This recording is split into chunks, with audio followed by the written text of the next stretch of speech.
Bismillahirrahmanirrahim.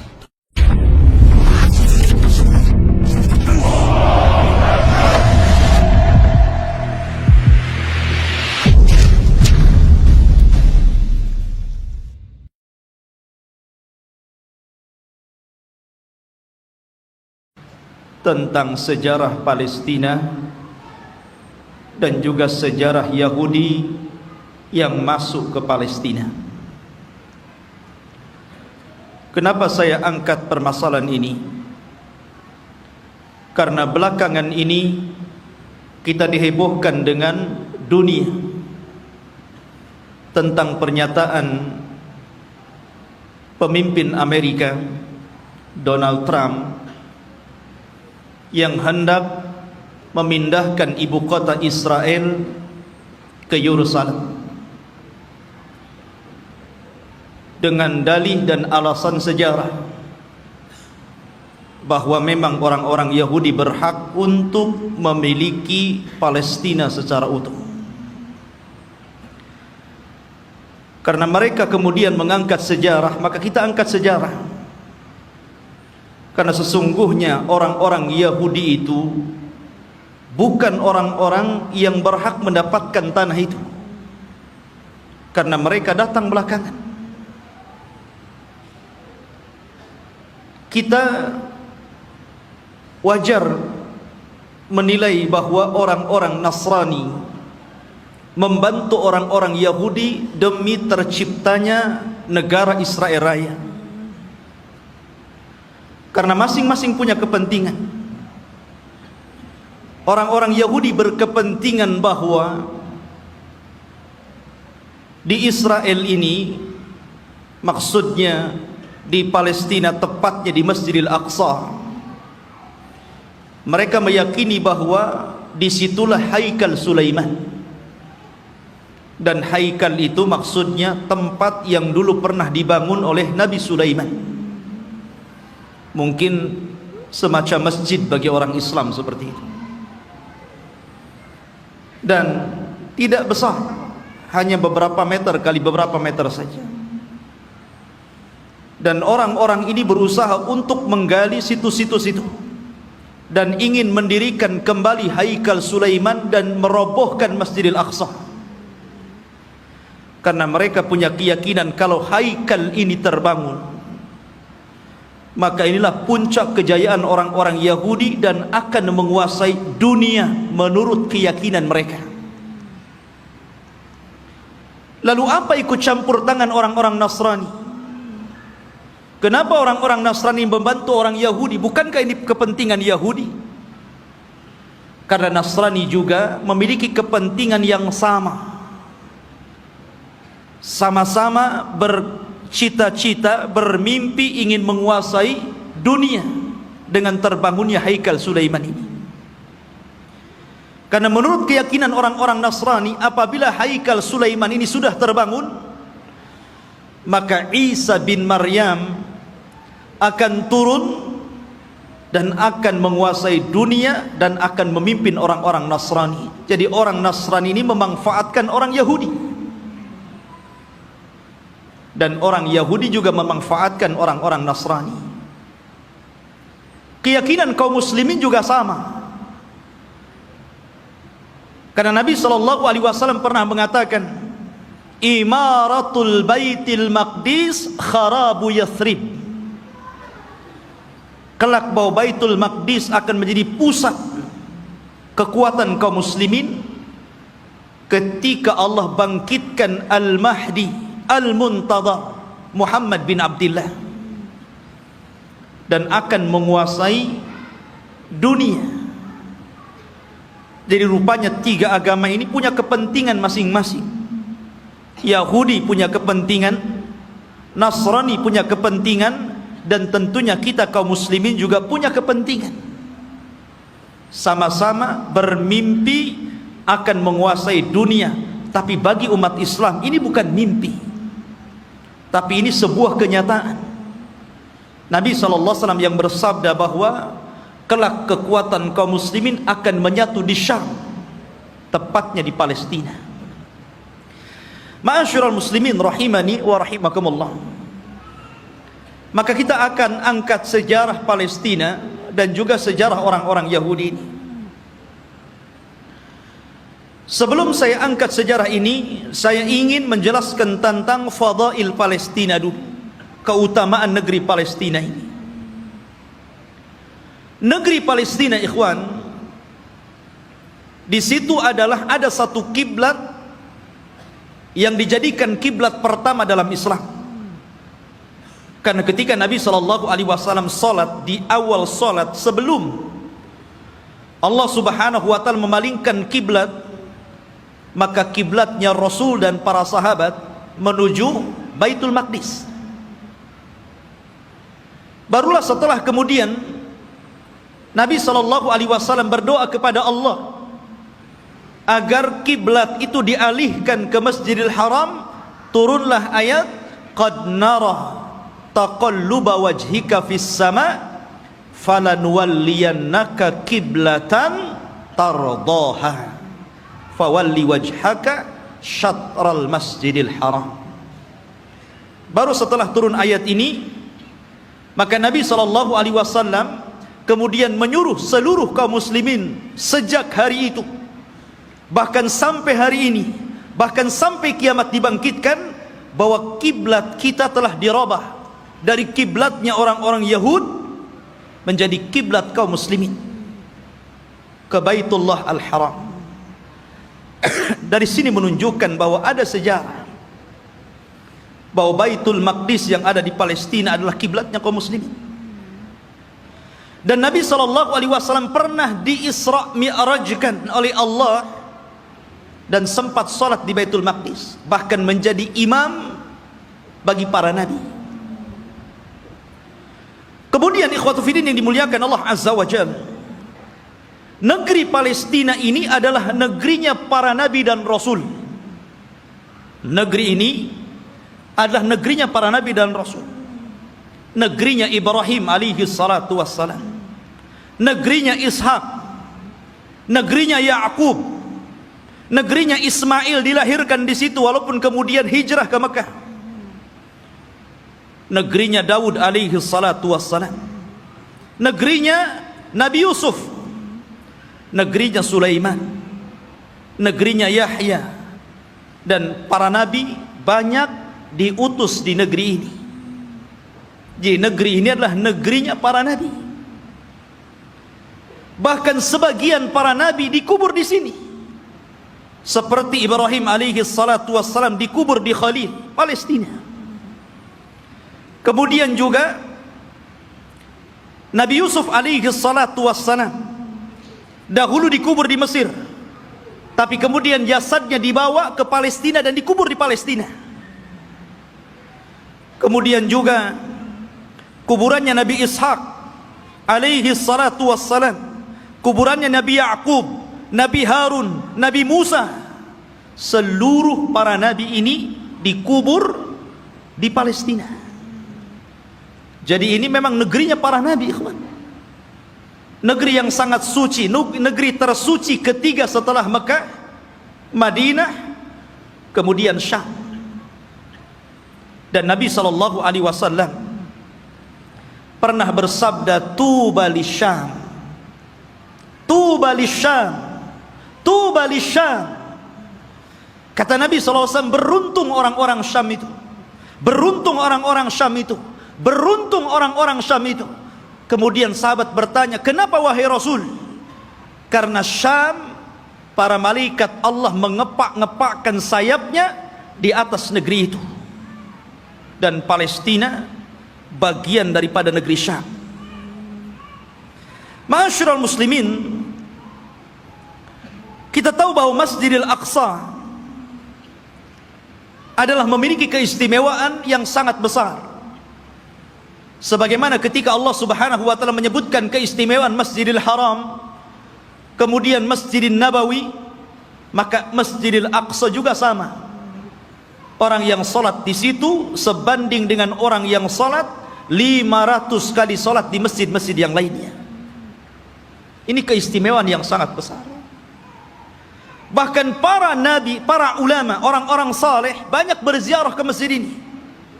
Negerinya para ulama, negerinya kitab-kitab. Banyak para ulama yang kemudian terlahir di negeri Palestina. Kita tahu bahwa Imam Syafi'i lahir di mana? Di Gaza, Gaza Palestina.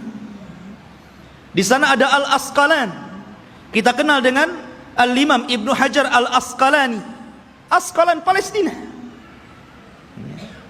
Jadi banyak para ulama dunia, bukan ulama kecil, ulama dunia, itu lahir di Palestina.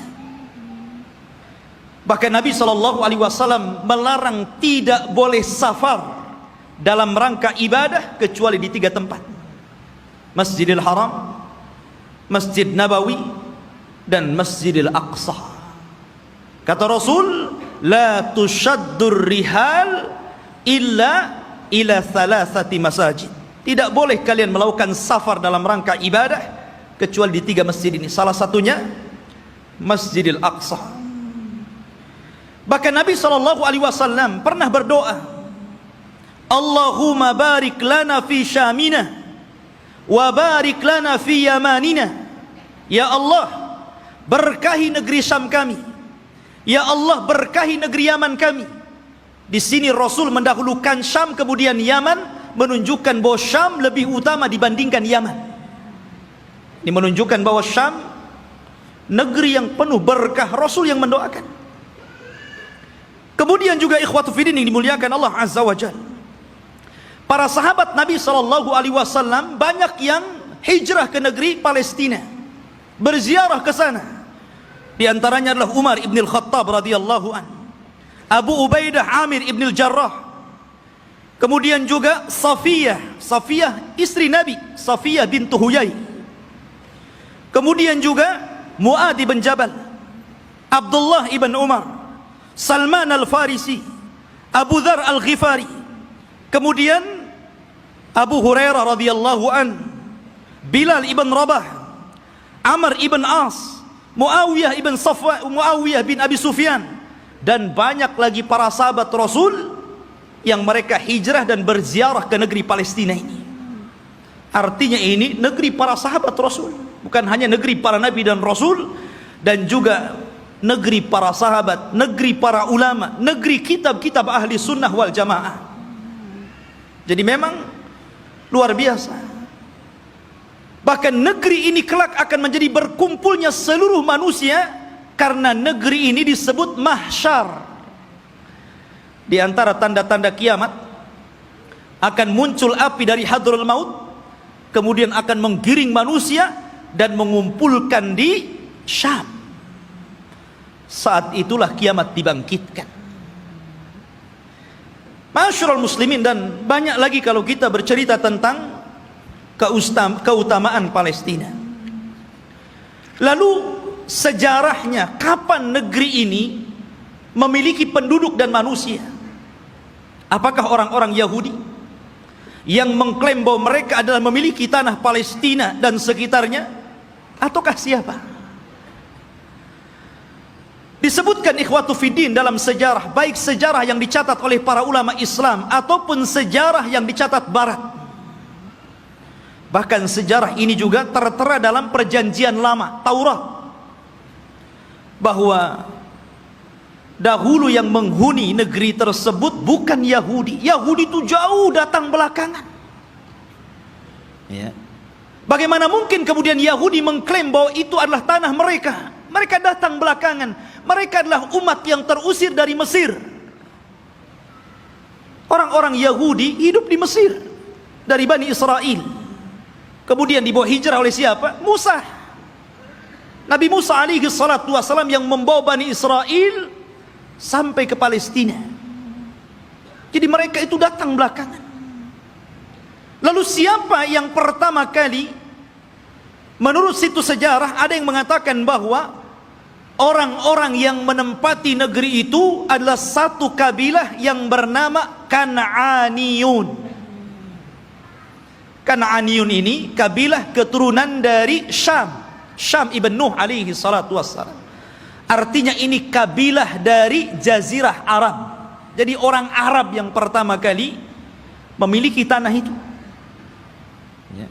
Jadi dahulu ketika terjadi qahat, terjadi paceklik yang luar biasa di Jazirah Arab, sehingga banyak kelaparan dan meninggal, maka kemudian mereka mencari tanah untuk hidup, karena mereka sudah tidak bisa hidup lagi di Jazirah Arab. Maka mereka pun berhijrah sampailah ke negeri yang hari ini disebut dengan Palestina. Jadi mereka adalah kabilah Kan'aniyun. Kabilah Kan'aniyun, kabilah dari Arab. Dan mereka memiliki beberapa kabilah. Ada namanya kabilah Amuriyun. Kabilah Amuriyun ini kabilah yang hidup di lembah-lembah di Palestina. Kemudian ada kabilah namanya Yaguthiyun, dan mereka hidup di negeri di sekitar Al-Quds yang kita kenal dengan Masjidil Aqsa, Baitul Maqdis.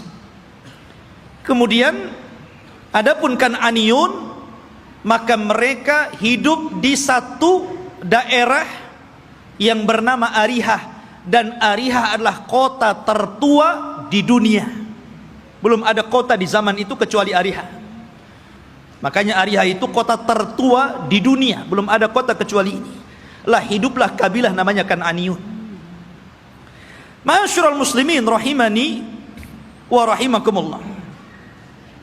Lalu kenapa muncul kalimat Palestina? Kalau antum membaca dalam perjanjian lama Taurat, bahkan disebutkan juga dalam Injil, tidak ada kalimat Bani Israel atau Yahudi. Ya. Yang ada adalah kabilah Kan'aniyun. Itu mereka mengakui dan tercantum dalam kitab-kitab mereka. Nggak ada Bani Israel, nggak ada Yahudi, apalagi Yahudi datang belakangan gitu kan dibandingkan Bani Israel. Munculnya kabilah ini, kita tahu bahwa Palestina itu berdekatan dengan Mesir, karena dipisah dengan Sahara, hanya dipisah dengan padang pasir yang luas. Jadi antara Mesir dan Palestina itu berdekatan. Ya, di situ ada jalur Gaza namanya. Itu pemisah antara Palestina dan Mesir gitu kan. Lah, ada satu kelompok yang kemudian ketika itu menyerbu Mesir. Yang kemudian akhirnya terjadilah kesepakatan, karena waktu itu antara Palestina dan Mesir menyatu, bukan beda negara kayak sekarang, tidak, menjadi satu. Sehingga kemudian ketika kelompok yang menyerang Mesir ini kemudian berdamai, maka mereka pun meminta daerah yang disebut dengan Al-Falas, yang kemudian belakangan disebut Palestina, dan sekarang kita kenal dengan Palestina. Dari situlah ikhwatu fiddin bahwa kabilah yang menyerbu ini akhirnya menetap di sebuah tempat namanya Falas. Lah sebelumnya sudah ada orang-orang Arab yang tinggal di situ. Ya. Sehingga kemudian akhirnya karena berlalunya zaman, berlalunya masa, berkembangnya mereka, akhirnya saling menikah sesama mereka. Antara Yaguthiyun, Amuriyun, kemudian juga Kan'aniyun, akhirnya tidak ada daerah yang lebih dikenal daripada Falas, yang kemudian belakangan disebut Palestina. Itulah sejarah penamaan Palestina. Jadi sebuah nama tempat yang kemudian sekarang disebut dengan Palestina. Taib. Lalu kenapa kemudian muncul Bani Israel dan belakangan muncul nama Yahudi di sini? Kapan mereka masuk? Kita tahu bahwa ikhwatu fiddin yang dimuliakan Allah Azza wa Jal, kalau kita cerita tentang Yahudi, berarti kita cerita tentang kisah Nabi Ya'qub. Nabi Ya'qub alaihi salatu wassalam dan anak keturunannya.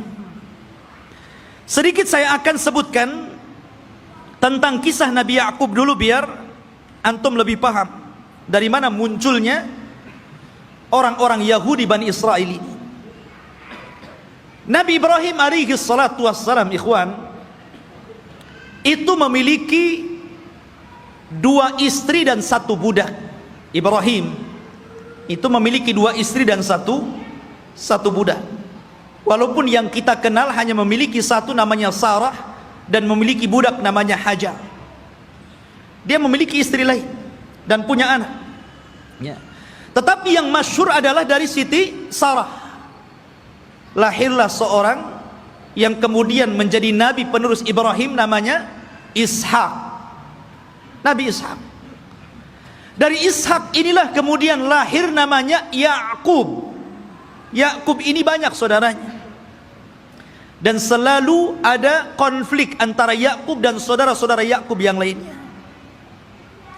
Lah Yakub ini anak Ishak yang paling saleh, yang kemudian menjadi penerus Ishak, menjadi nabi juga, Nabi Yakub namanya. Sehingga dia terkadang di malam hari selalu menyendiri, selalu pergi di malam hari. Dalam bahasa Arab, pergi di malam hari itu namanya Isra. Makanya ada Isra, ada Mi'raj. Isra itu perjalanan malam yang ditempuh Rasul dari Masjidil Haram ke Masjidil Aqsa. Ya. Kemudian karena Yakub ini selalu berjalan tengah malam, makanya kemudian dia pun disebut Israil. Karena Isra itu diambil dari suka berjalan tengah malam. Tapi ada juga yang mengatakan Isra itu artinya abdun dan il itu adalah Allah. Jadi artinya Abdullah. Karena Yakub itu selalu beribadah kepada Allah Subhanahu wa taala, maka orang-orang di zaman itu karena menggunakan bahasa Ibrani menyebutnya sebagai Israil. Jadi penamaan Israil itu dari siapa? Nabi Yakub. Ya. Dan Nabi Yakub alaihi salatu wassalam itu memiliki 4 istri, 2 sah dan 2 budak. Maksudnya yang 2 sah istri dia dan 2 budak, dan semuanya melahirkan anak, sehingga jumlahnya menjadi 12. Lah dari salah satu istri Nabi Yakub namanya Rahil, lahirlah seorang nabi yang kelak akan meneruskan Yakub kenabiannya, namanya Yusuf, dan juga saudaranya namanya Binyamin. Kita tahu bahwa sejarah ini ma'ruf, sering diceritakan kan. Yusuf dizalimi saudara-saudaranya, akhirnya kemudian dibuang ke sumur, kemudian dipungut oleh para pedagang, sampailah di Mesir, kemudian dibeli oleh para pejabat Mesir, kemudian belakangan menjadi bendaharawan Mesir. Dari sinilah kemudian Yusuf memborong seluruh keluarganya dari Palestina menuju Mesir. Tidak ada satupun keturunan Yakub yang tinggal di Palestina. Semua berangkat ke Mesir. Tidak ada satupun. Jadi 12 saudara Nabi Yusuf itu semuanya berangkat ke Mesir, dan ditampung oleh Nabi Yusuf alaihi salatu wassalam karena dia telah menjadi pejabat besar di Mesir, bendaharawan, dan sangat dihormati oleh kerajaan Mesir ketika itu. Lah selama Nabi Yusuf hidup, maka Yakub dan anak-anaknya diberikan sebuah daerah, kemudian mereka hidup di situ, dan mereka mendapatkan fasilitas yang luar biasa disebabkan oleh Nabi Yusuf alaihi salatu wassalam. Maka beranak pinaklah orang-orang ini yang kemudian keturunan dari 12 putra Yakub disebut Bani Israil, keturunan Israel, Nabi Yakub. Selama mereka berada di Mesir dan Nabi Yusuf masih hidup, mereka dihargai, mereka hidup senang, hidup mewah, mereka berkembang biak luar biasa. Tapi setelah Nabi Yusuf alaihi salatu wassalam meninggal dunia, mulailah kemudian Mesir menekan mereka. Mulailah suku Kipti, suku terbesar ketika itu yang menguasai Mesir, rajanya namanya Fir'aun, mulailah menjajah Bani Israel ini. Belakangan kemudian Bani Israel menjadi budaknya Fir'aun. Budaknya Fir'aun, tertindas mereka. Karena tertindas inilah, maka kemudian Allah Subhanahu wa taala utus kepada mereka secara singkat siapa? Nabi Musa. Nabi Musa diutus kepada mereka menjadi Rasul Bani Israel dan untuk mendakwahi Fir'aun. Dan subhanallah ikhwan,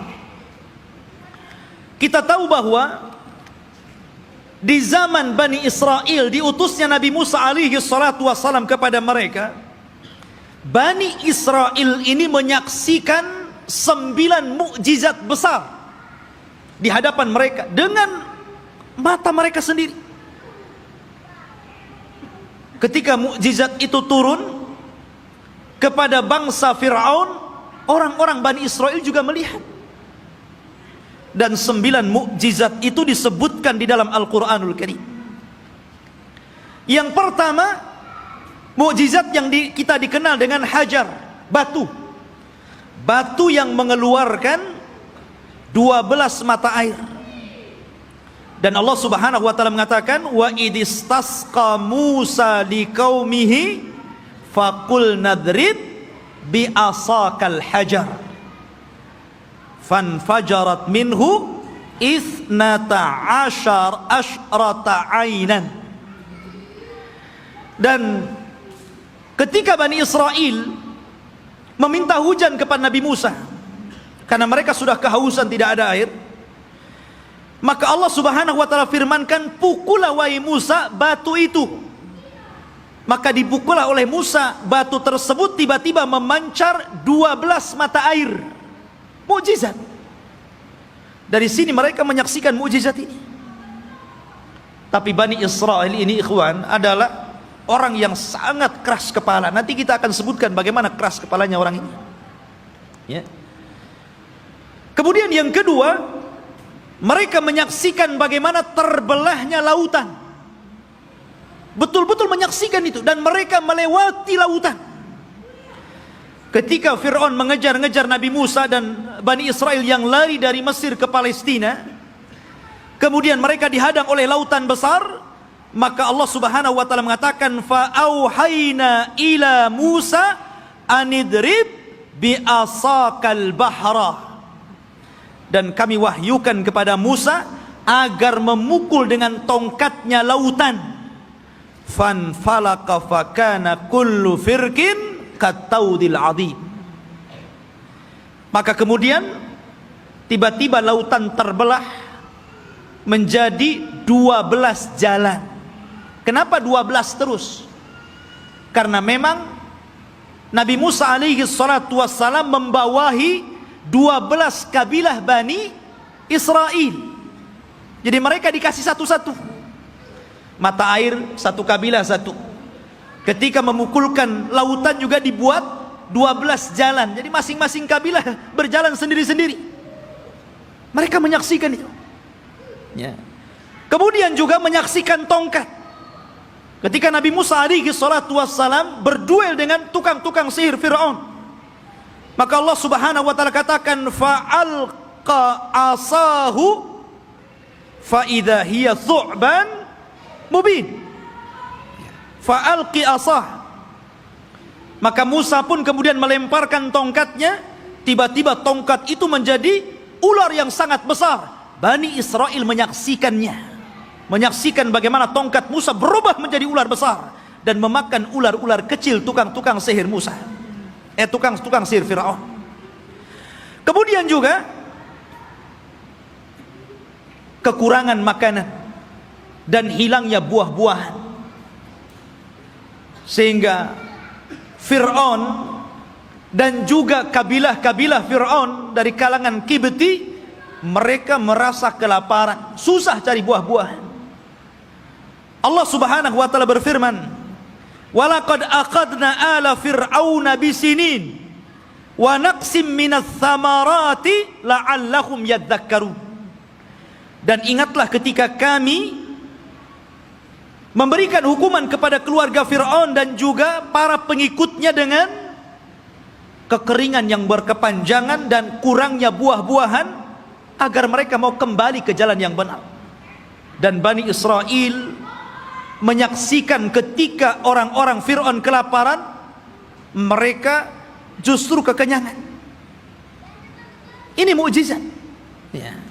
Kemudian juga tufan, angin yang sangat besar yang kemudian banyak membunuh, menghancurkan tembok-tembok dan juga rumah-rumah.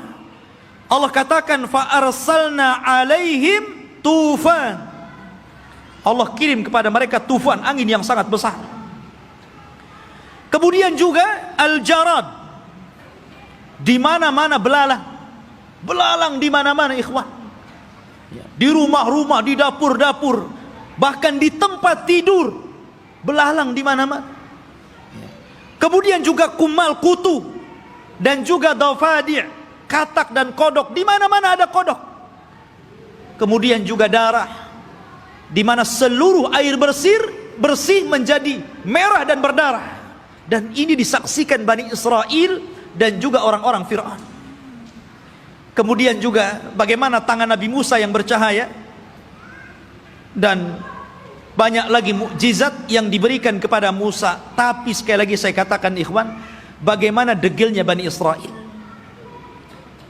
Allah sudah tampakkan banyak mukjizat kepada mereka, tapi mereka kufur kepada Allah Azza wa Jalla. Kita perhatikan ketika Nabi Musa alaihi salatu wassalam berhasil menyeberangkan Bani Israel sehingga mereka mampu melewati lautan dan Allah tenggelamkan Fir'aun di Laut Merah. Mulailah kemudian ketika mereka melewati satu kabilah dan kabilah itu menyembah berhala, tiba-tiba satu di antara mereka datang kepada Musa dan mengatakan, ij'al lana ilahan kama lahum alihah. Hei Musa, jadikan untuk kami berhala-berhala sebagaimana mereka punya berhala untuk disembah. Lihat, Allah sudah tampakkan 9 mukjizat. Harusnya mereka makin beriman, kan begitu? Ini sudah diseberangkan, lihat ada orang nyembah berhala, minta pula berhala. Bani Israel, ikhwan. Inilah wataknya orang-orang Yahudi. Makanya Nabi SAW ketika perang Hunain kemudian melewati ada pohon yang di zaman jahiliyah selalu digantungkan pedang dengan keyakinan bahwa kalau mereka gantungkan pedang di situ, maka pedang itu akan ditransfer kekuatan, dan apabila dipakai maka pedang itu akan mudah untuk membunuh musuh. Itu keyakinan orang musyrik tabaruk dengan pohon bidara. Maka sahabat mengatakan, ya Rasulullah, jadikan jugalah pohon sama seperti pohonnya orang-orang musyrik, biar sebelum perang kita gantungkan juga pedang kita di situ. Oh, Rasul marah. Allahu Akbar, kata Rasul.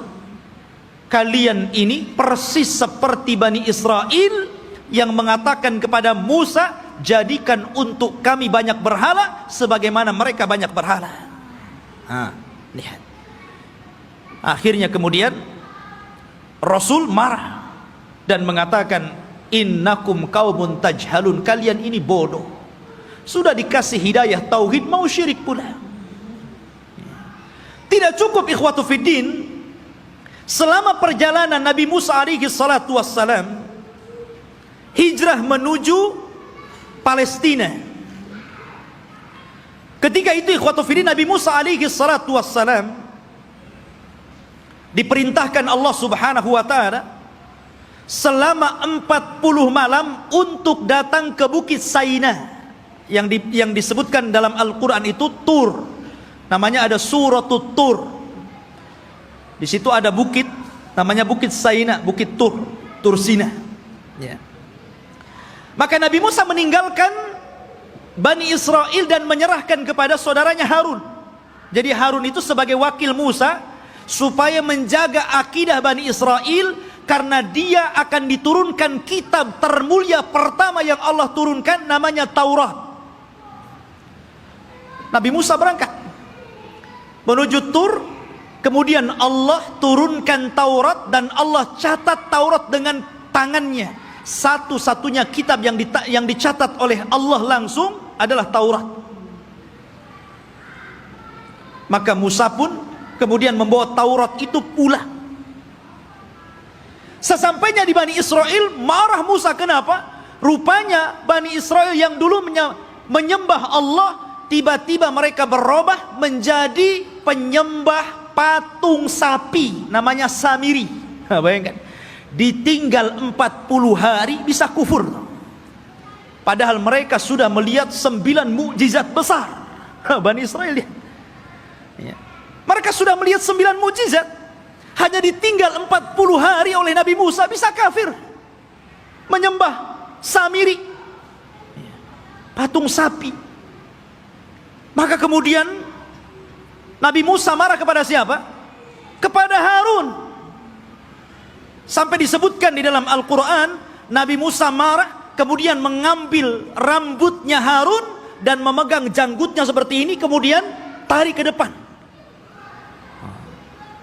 Kalau antum nggak ada janggutnya susah lah. Pegang kepala, pegang janggut, kemudian ditarik sama Musa.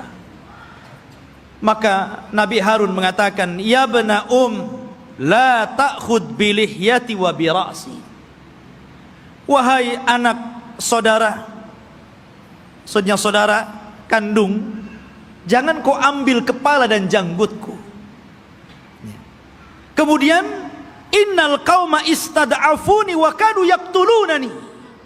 Sesungguhnya Bani Israel itu tidak menganggap aku, bahkan mereka mau membunuhku. Nah, bayangkan.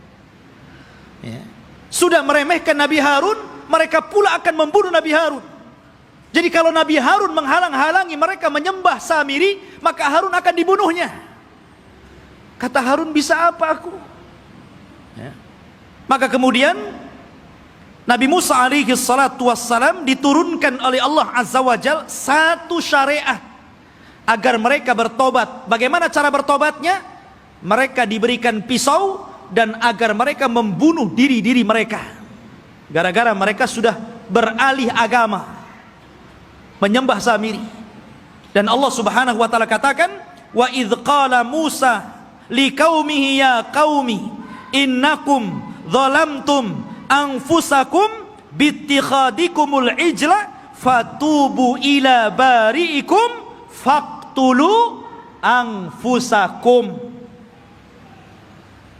Dan ketika Musa berkata kepada kaumnya, hei kaumku, kenapa kalian mendolimi diri kalian? Kenapa kalian berubah keyakinan kalian? Kalian sembah Samiri, patung sapi itu. Maka bertobatlah kalian kepada Allah dengan cara bunuhlah diri-diri kalian. Lihat, tobatnya zaman dulu ngeri, Pak. Ya, ini tobatnya zaman dulu. Kalau orang sekarang enak tobatnya kan, orang Muslim kemudian murtad, tinggal balik lagi syahadat. Orang dulu nggak kayak gitu ya. Kalau murtad ambil pisau bunuh. Untung antum jadi umatnya Rasul. Ini umatnya Nabi Musa berat. Tobatnya megang pisau dibunuh sendiri. Maka Nabi Musa mengatakan, taatilah hukum Allah ini, isma'u wa ati'u, dengarkan dan taati. Tiba-tiba mereka mengatakan, sami'na wa asayna. Ya, kami dengar, tapi kami bermaksiat. Gak mau. Makanya Nabi SAW pernah marah kepada para sahabatnya gara-gara ketika Allah Subhanahu wa taala turunkan ayat di akhir surah Al-Baqarah, ketika Allah Subhanahu wa taala berfirman tentang masalah amalan hati yang akan dihisab. Wa in tukhfu ma fi sudurihim wa in tubdu aw tukhfuhu yuhasibkum bihillah. Apapun yang kalian tampakkan dari amalan kalian, apapun yang kalian sembunyikan dari amalan kalian, maka Allah akan menghisab kalian. Sahabat mendengar ayat ini berat. Kalau yang tampak bolehlah, kalau yang enggak tampak macam mana pula dihisab. Karena setiap orang itu tidak lepas daripada hati yang terkadang punya keinginan untuk berbuat jahat walaupun tidak sampai. Semua orang kan seperti itu. Tidak mungkin hati itu bersih terus kan mau melakukan kebaikan. Terkadang hati kita ini memiliki keinginan yang berbeda, kejahatan. Kalau yang tersembunyi akan dihisab berat bagi kami wahai Rasul. Maka Nabi SAW marah dan mengatakan, atakuluna kama qalat ahlul kitabaini qalu sami'na qulu sami'na wa ata'na. Maka mereka mengatakan sami'na wa asaina. Ya. Apakah kalian akan mengatakan seperti perkataan ahli kitab yang disuruh oleh nabinya sami'na wa ata'na, malah mengatakan sami'na wa asaina? Katakan sami'na wa ata'na. Maka sahabat pun kemudian akhirnya mengatakan sami'na wa ata'na. Dari situlah kemudian mereka mendapatkan keringanan. Maka turunlah ayat la yukallifullahu nafsan illa wus'aha. Allah tidak akan membebankan kecuali yang kalian mampu melakukannya. Turun keringanan setelah mengatakan sami'na wa ata'na ini. Lah orang-orang Bani Israel ini bukannya sami'na wa ata'na, tapi sami'na wa asaina. Marah Nabi Musa karena mereka tidak mau bertobat dengan cara membunuh diri-diri mereka. Akhirnya Nabi Musa alaihi salatu wassalam berdoa kepada Allah agar bukit Tur itu diangkat, ya. Kemudian berada di atas kepala mereka. Mau tobat atau mau dibanting di bukit Tur ini. Coba. Bukit Tur diangkat dan mereka ada di bawahnya. Dan Allah katakan wa idna taqnal jabala fawqahum ka'annahu dhullatun wa dhannu annahu waqi'un bihim khudhu ma atainakum biquwwah wadhkuru ma fihi la'allakum tattaqun. Allah gambarkan ini. Dan ketika kami angkat gunung Tur itu, ya, kemudian seolah-olah gunung itu akan menimpa mereka. Kemudian mereka diingatkan dengan nikmat Allah. Diingatkan bagaimana mereka dulu diperbudak oleh Fir'aun, kemudian diselamatkan oleh Musa, kemudian diberikan nikmat yang banyak. Kalian masih kufur? Barulah ketika bukit akan dibantingkan kepada mereka, barulah mereka mengambil pisau dan membunuh mereka. Oh, jadi mereka melaksanakan itu kalau di bawah ancaman. Itulah Bani Israel, Yahudi itu. Ya. Ma'asyiral muslimin rahimani wa rahimakumullah. Belum sampai di situ. Ketika sebagian mereka melihat bagaimana saudara-saudara mereka harus membunuh diri-diri mereka karena mereka telah berpindah keyakinan menyembah Samiri. Rupanya yang melihat kejadian itu juga tidak mau bertobat, tetap juga kufur. Suatu ketika mereka meminta kepada Nabi Musa alaihi salatu wassalam untuk diturunkan ma'idatan minas sama, makanan tetapi langsung yang membuat Allah dan diturunkan dari langit. Anda bisa bayangkan coba, minta makanan tapi diturunkan dari langit. Apakah kemudian keinginan mereka ditolak? Tidak. Keinginan mereka dikabulkan. Subhanallah. Akhirnya diturunkan makanan namanya manna wassalwa. Manna, diturunkan makanan itu jatuh dari langit, kemudian bergantungan di pohon-pohon. Maka mereka tinggal naik, tinggal diambil makanan itu. Kemudian salwa, sejenis daging burung. Enak makanannya. Gimana enggak enak, langsung dari langit makanannya. Ya. Subhanallah. Akhirnya ikhwatu fiddin, mereka bosan. Asik makan itu saja, bosan akhirnya. Ya. Kemudian akhirnya karena bosan, maka mereka meminta kepada Nabi Musa alaihi salatu wassalam ingin sayur mayur. Bosan dengan ini katanya. Saya ingin sayuran, ada bawang merah, ada bawang putih. Bayangkan. Ya. Sehingga mereka mengatakan wa id qultum ya Musa lan nasbiru ala ta'amin wahid. Dan ketika kalian berkata kepada Nabi Musa, "Hei Musa, kami tidak sabar dengan satu makanan ini saja. Saya minta makanan yang lain." Ya. Akhirnya mereka meminta kepada Nabi Musa itu sayur mayur, mimbakliha wa kithaiha wa fumiha wa adasiha wa basaliha. Ya Allah, dikasih makanan enak, mau makanan yang enggak enak. Maka Allah Subhanahu wa taala mengatakan, ya, atastabdiluna alladhi huwa adna billadhi huwa khair ihbitu misra. Kenapa kalian memilih makanan yang enggak enak dan membuang makanan yang enak? Kalau hanya ingin sayur mayur, bawang-bawangan, sana ke Mesir. Antum tinggal pergi ke kota, beli ada. Kenapa mesti harus kemudian diturunkan dari langit? Degilnya Bani Israel, ikhwan. Ya, sudah Allah Subhanahu wa taala utamakan mereka, tetap saja mereka kufur kepada Allah Subhanahu wa taala. Bahkan suatu ketika ikhwatu fiddin, ini masih di tengah perjalanan hijrah mereka sampai ke Palestina ini, di sepanjang jalan mereka itu diperlihatkan mukjizat yang banyak. Akhirnya suatu ketika ada salah seorang terbunuh. Kemudian Allah Subhanahu wa taala mewahyukan kepada Nabi Musa agar memotong seekor sapi betina. Kemudian dipukulkan dagingnya kepada orang yang mati, maka dia akan hidup sesaat dan akan menyebut siapa pembunuhnya. Tapi orang Bani Israel ini tidak mau melaksanakan dan mengira itu adalah olok-olokan dari Musa. Gimana Musa ini? Kita ini mencari siapa yang membunuh orang ini. Kenapa disuruh menyembelih seekor sapi? Apa kaitan pembunuhan dengan seekor sapi? Maka Musa mengatakan, sudah, lakukan saja. Kalau mereka melakukan, selesai sebenarnya. Tapi mereka mengatakan, sapinya seperti apa? Warnanya kayak apa? Kemudian sapi ini sudah dibajak atau belum? Coba nyari yang susah. Ya. Akhirnya kemudian disifatkan tuh oleh Allah Subhanahu wa taala bagaimana sapinya.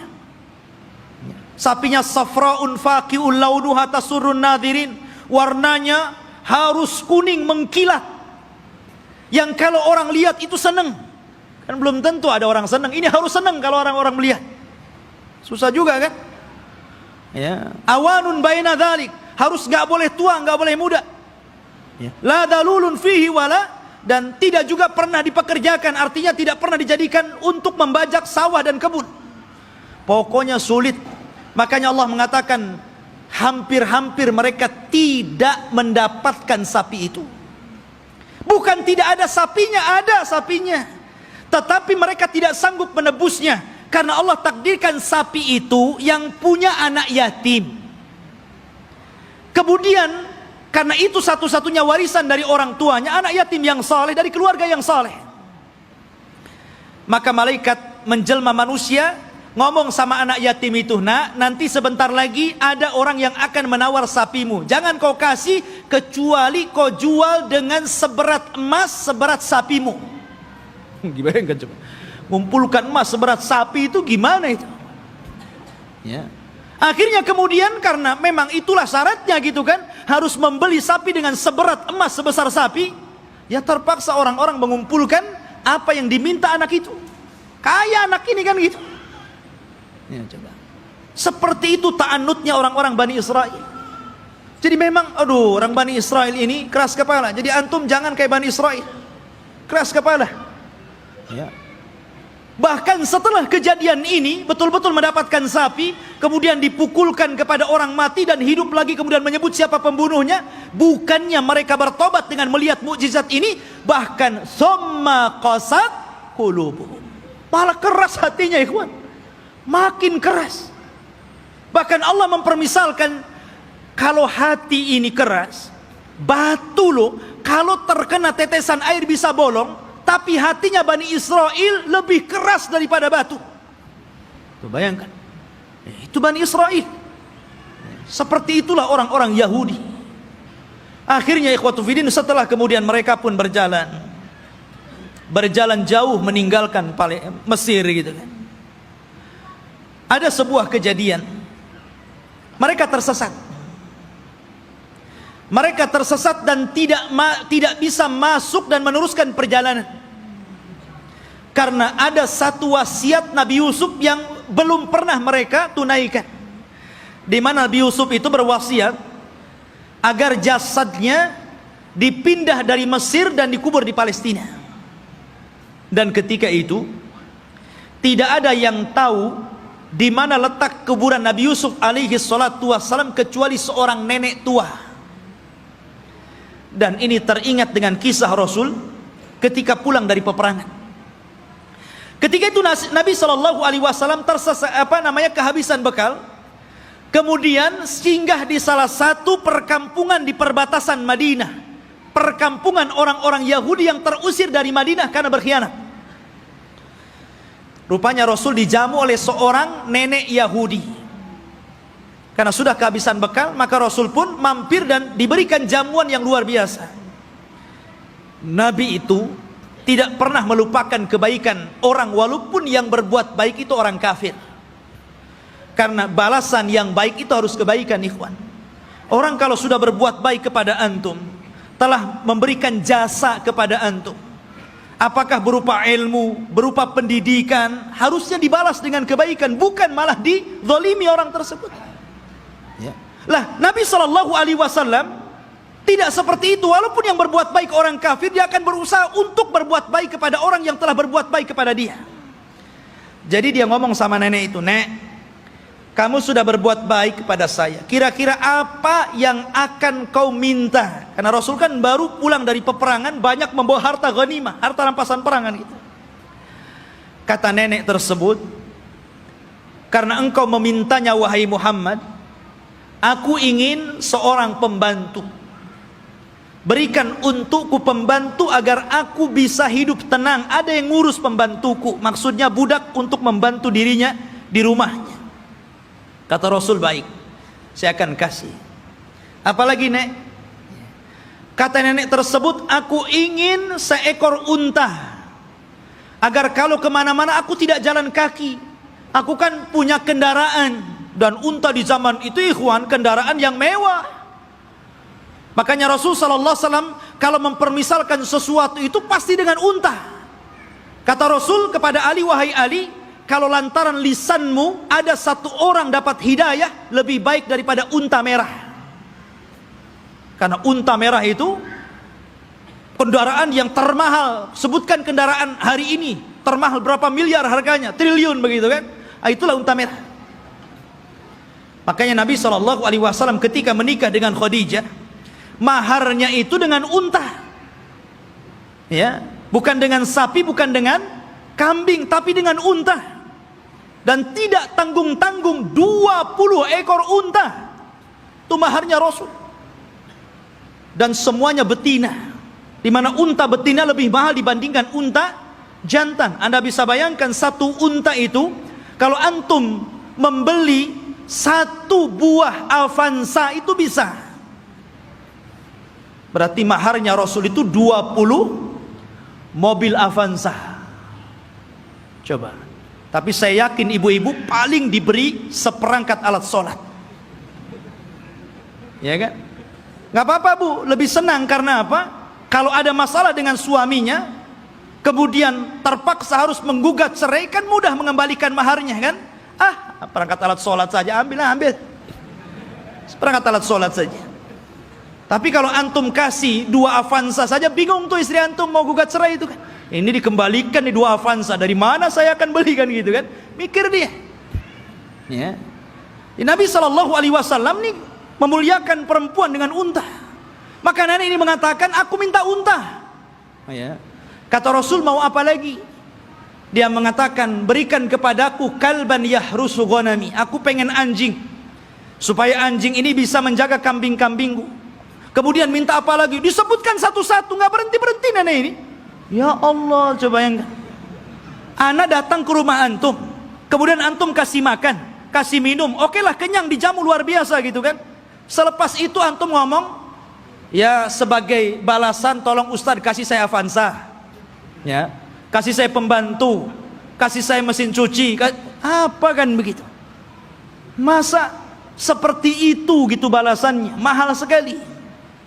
Maka Nabi mengingatkan kepada nenek itu, "Heh nenek, ya, apakah engkau lemah untuk menjadi seorang nenek di zaman Bani Israel?" Sahabat heran, apa maksudnya? Rasul, apa maksudnya nenek di zaman Bani Israel itu? Kita masuk dalam cerita ini. Jadi ketika Nabi Musa mencari kuburan Nabi Yusuf, tidak ada yang tahu kecuali seorang nenek di zaman Bani Israel. Dia yang tahu di mana letak kuburannya. Maka Musa mengatakan, "Wahai nenek, tunjukkan kepadaku di mana kuburan Nabi Yusuf. Kami akan bawa jasadnya dan kami kubur di Palestina." Kata nenek tersebut, "Tunggu dulu, semua ada bayarannya." Ya. Nggak main tunjuk-tunjuk saja, ada bayarannya. Kata Nabi Musa, apa bayarannya? Sebutkan. Maka nenek ini mengatakan, ya Musa, inni uridul jannah wa inni uridu ma'aka fil jannah. Wahai Musa, aku ingin sorga dan aku ingin bersama kamu di sorga. Subhanallah. Dia tidak ingin dunia. Tapi tentu ini lebih parah dibandingkan nenek di zaman Rasul, kan gitu. Di zaman Rasul dunia pengen unta kasih untai, ini minta sorga lebih tinggi lagi. Masa hanya nunjukkan kuburan Nabi Yusuf minta sorga? Ya Musa diam sajalah. Dia tidak punya sorga, apa yang mau dibuat? Akhirnya Musa diam sampai Allah mengutus Jibril, kemudian mengatakan, ya Musa, Allah mengabulkan permintaan nenek itu. Baru Musa bersuara, ya, kalau begitu engkau akan jadi kawanku di sorga. Sekarang cepat tunjukkan di mana kuburannya. Ya.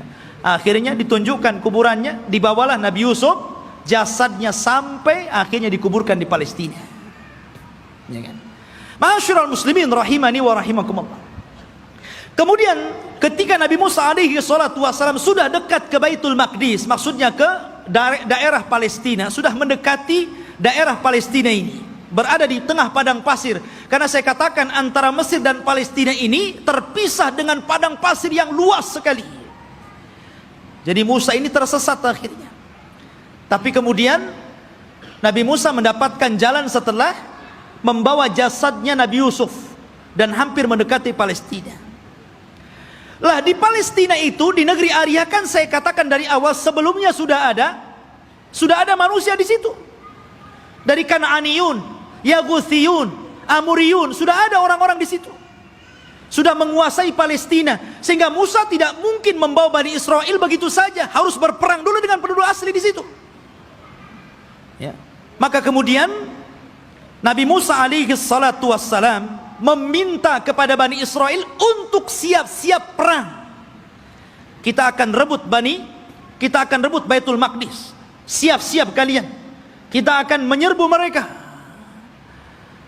Maka mereka mengatakan, setelah Nabi Musa menyebutkan, wa idh qala Musa liqaumihi ya qaumi dzkuru ni'matallah 'alaikum ij'ala fikum anbiya wa ja'alakum mulukan wa ataakum ma lam yu'ta ahadan minal alamin.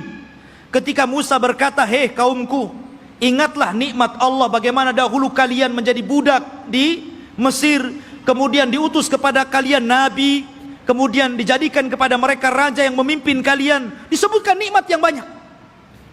Kemudian Musa mengatakan, ya qaumi dkhulul ardal muqaddasata allati kataballahu lakum wala tartaddu ala adbarikum fatanqalibu khasirin.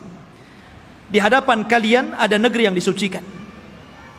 Masuklah kalian ke negeri itu, karena negeri itu telah ditulis oleh Allah Subhanahu wa taala untuk kalian. Jangan mundur sedikit pun. Kalau kalian mundur, kalian akan menjadi orang yang rugi. Kita akan perang. Tapi mereka mengatakan apa? Qalu ya Musa, inna fiha qauman jabbarin. Nabi Musa, kamu kan tahu negeri itu banyak jabbarin, banyak para pemimpin hebat, banyak para pemimpin bengis. Inna lanadkhulaha, kami tidak akan masuk hatta yakhruju minha, sampai orang-orang itu keluar. Fa in kharaju minha fa inna dakhilun, kalau mereka sudah keluar dari negeri itu, kami yang masuk.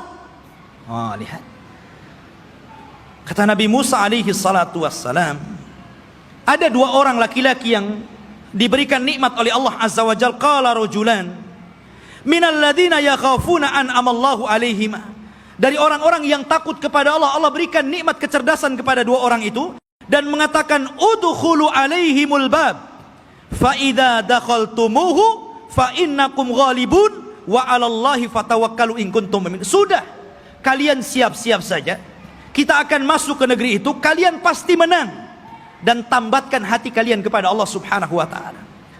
Tapi mereka mengatakan, qalu ya Musa inna lan nadkhulaha abadan. Nabi Musa, kami tidak akan masuk selama-lamanya, madamu fiha, kalau orang-orang itu masih di situ.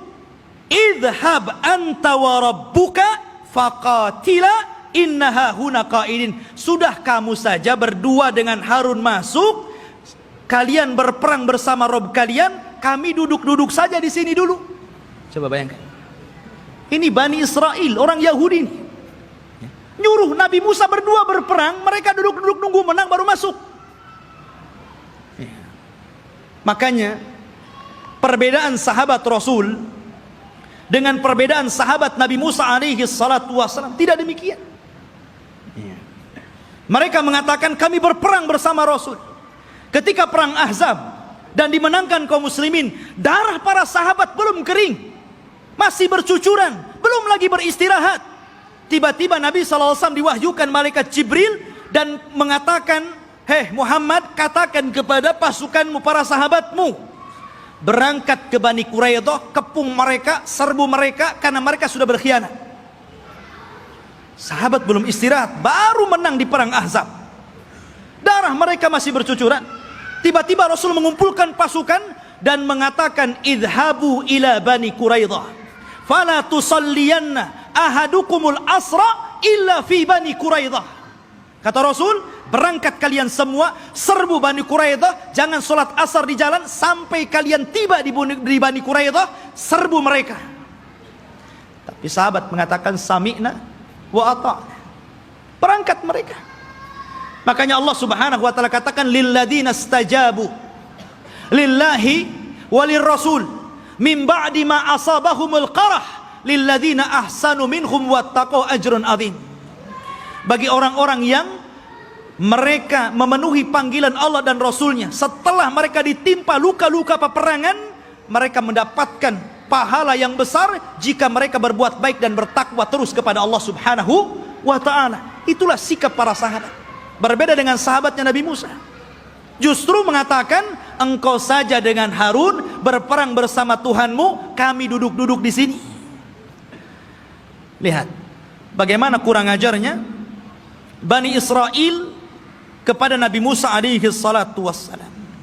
Maka Nabi Musa mengatakan, Rabbi inni la amliku illa nafsi wa akhi. Wahai Rabb, aku tidak memiliki kecuali diriku dan saudaraku Harun. Fafruq bainana wa baina qaumil fasikin. Pisahkan kami dengan orang-orang yang fasik. Maka dengan sebab itu ikhwan, karena mereka sudah menentang Nabi Musa, maka mereka pun dibuat oleh Allah tidak tahu kemana harus berangkat. Jadi negeri itu tiba-tiba oleh Allah Subhanahu wa ta'ala dikepung kabut, sehingga mereka tidak tahu jalan keluar harus kemana ya. Kalau mereka jalan ke sana, ujung-ujungnya balik lagi ke sini. Jadi mereka tidak bisa keluar dari situ. Disitulah Allah Subhanahu wa ta'ala takdirkan Nabi Musa alaihi salatu wassalam meninggal dunia sebelum masuk ke negeri Al-Muqaddasah ini. Meninggal dunia Nabi Musa ya, setelahnya sebelumnya Harun, kemudian Nabi Musa alaihi salatu wassalam. Dan di situ ada kejadian yang luar biasa. Nabi Musa alaihi salatu wassalam difitnah oleh Qarun. Difitnah oleh Qarun ya. Dan kisah Qarun ma'ruf. Akhirnya belakangan ditenggelamkan oleh Allah Subhanahu wa ta'ala ke dasar bumi dengan hartanya, sehingga ada istilah harta Qarun katanya. Tapi yang jelas bahwa Nabi Musa meninggal dunia, dan ketika itu digantikan oleh pembantunya namanya Yusha ibn Nun. Akhirnya dia pun diangkat menjadi nabi.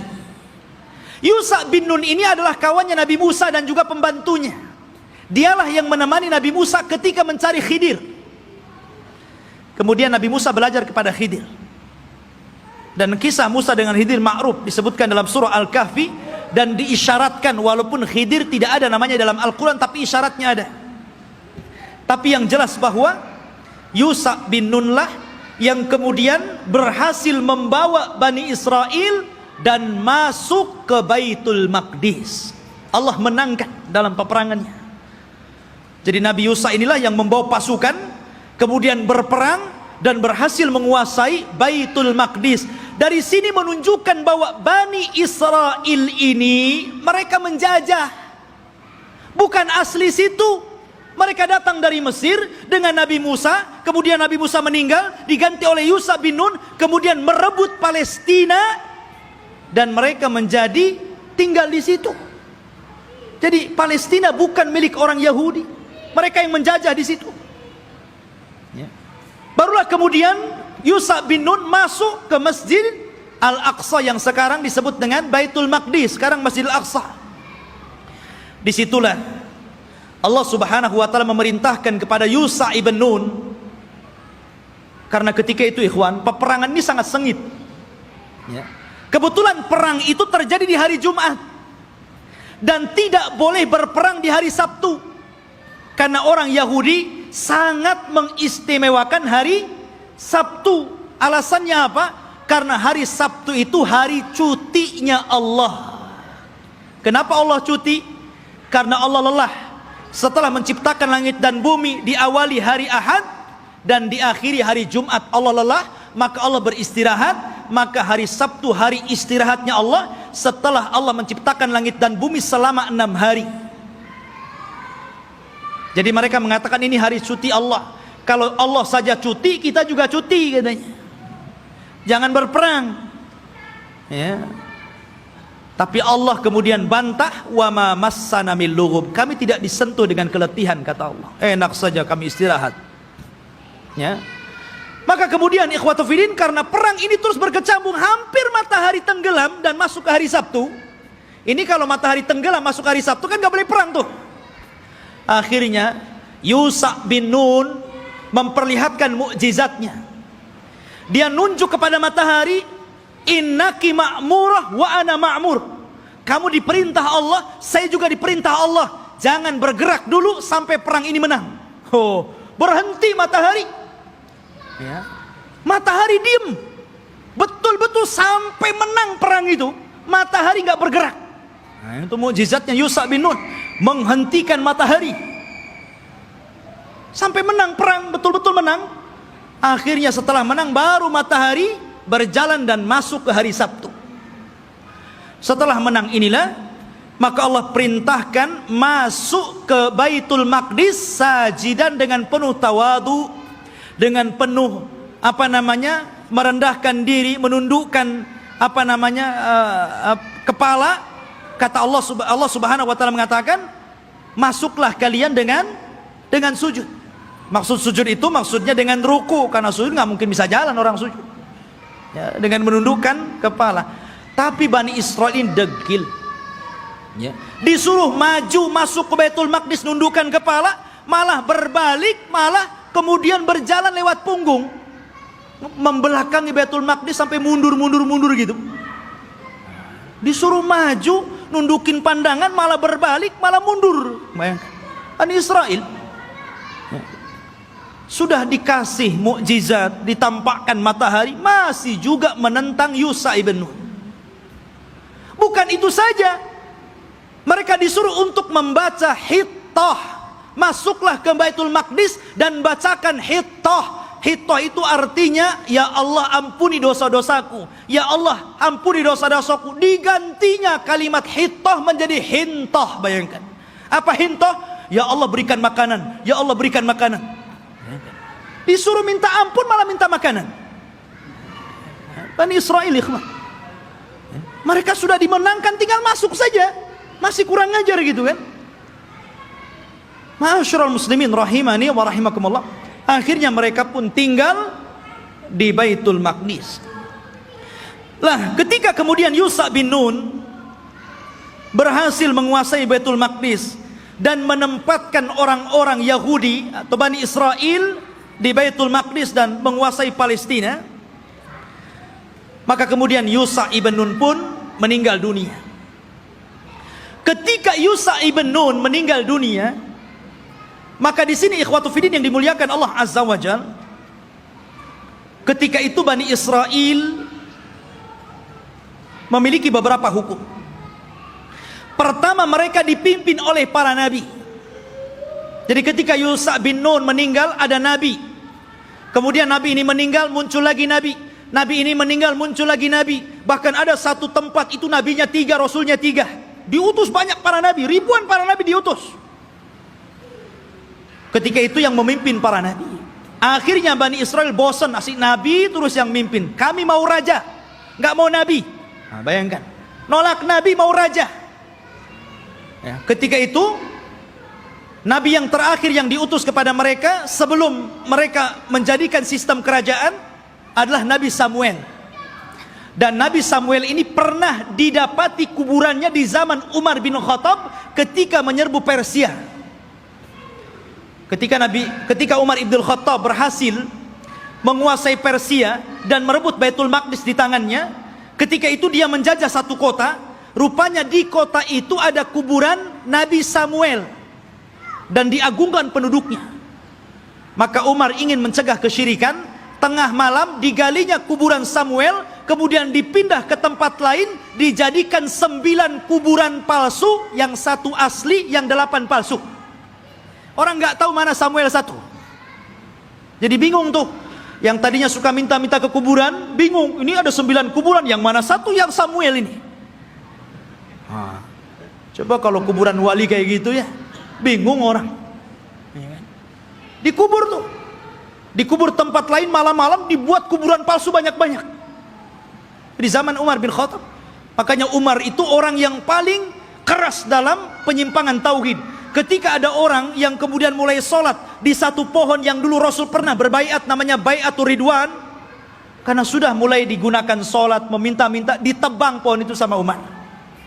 Nggak boleh ada orang kesini lagi, walaupun Rasul pernah berbaiat di sini. Harusnya antum begitu. Kalau ada pohon beringin, orang minta-minta di situ, ambil singso, tebas tuh beringinnya. Tapi baca bismillah dulu ya. Nanti antum kesurupan pula di beringin situ. Khotbah ini dimuliakan Allah Azza wa Jalla. Kemudian akhirnya kata Nabi Samuel, baik. Karena ketika itu ikhwatu fiddin yang dimuliakan Allah Azza wa Jalla, karena terjadi perang saudara, maka muncullah di luar dari Bani Israel ada satu kelompok besar namanya Jalut. Jalut ini orangnya besar-besar raksasa, ya, dan punya pasukan besar. Dialah yang kemudian mengambil tabut. Tabut itu isinya apa? Isinya pusaka-pusaka Nabi Musa. Di situ ada Taurat, di situ ada tongkatnya Nabi Musa, di situ ada pakaiannya Nabi Harun dan Musa. Pokoknya peninggalan Musa dan Harun dijadikan satu tempat, kemudian dikotak, disebut tabut namanya. Tabut itu dicuri oleh Jalut dan pasukannya. Maka Bani Israel tidak bisa apa-apa melawan Jalut. Akhirnya kemudian minta kepada Nabi Samuel untuk dikirim kepada mereka seorang raja yang akan memimpin jihad melawan Jalut. Maka Nabi Samuel kemudian atas perintah wahyu dari Allah, maka ditunjuklah Talut sebagai raja pertama Bani Israel. Talut ini orang miskin, tukang ngasih minum keledai penggembala, ya kan? Kata Bani Israel, masa si Talut jadi raja? Siapa si Talut itu kan gitu? Nggak punya nasab, orang miskin, nggak punya harta, nggak mau. Ya, kami mau raja itu yang wah, yang gagah, yang kaya, yang punya harta. Si Talut pula jadi raja, nggak mau. Ya kan? Akhirnya kemudian Allah Subhanahu wa taala tunjukkan kehebatan Talut ini. Diutusnya malaikat, kemudian malaikat ini mengambil tabut yang ada di Jalut, kemudian diserahkan kepada Talut, menunjukkan bahwa sekarang Talut sudah punya tabut. Kalian gak percaya juga dengan Talut? Dari situlah sebagian mereka mulai mau mengikuti Talut, dan sebagian yang lainnya mau menolaknya. Maka Talut mengatakan, kita akan berangkat jihad, persiapkan kalian. Tapi Allah akan menguji kalian. Kalau nanti kalian melewati sungai, jangan banyak minum di situ. Kalau mau minum, bolehlah satu kepal, gurfatan wahid, ya satu dayung saja, nggak boleh banyak-banyak. Kalau banyak-banyak kalian akan kalah. Berangkatlah pasukan Talut menuju pasukan Jalut, ya kan? Rupanya betul di tengah mereka ada sungai, karena mereka sudah kelelahan, kehausan, ada sungai. Wah, nggak peduli dengan Talut, minum banyak-banyak orang itu. Dari berapa ribu gitu kan, hanya tinggal separohnya yang masih nurut dengan Talut.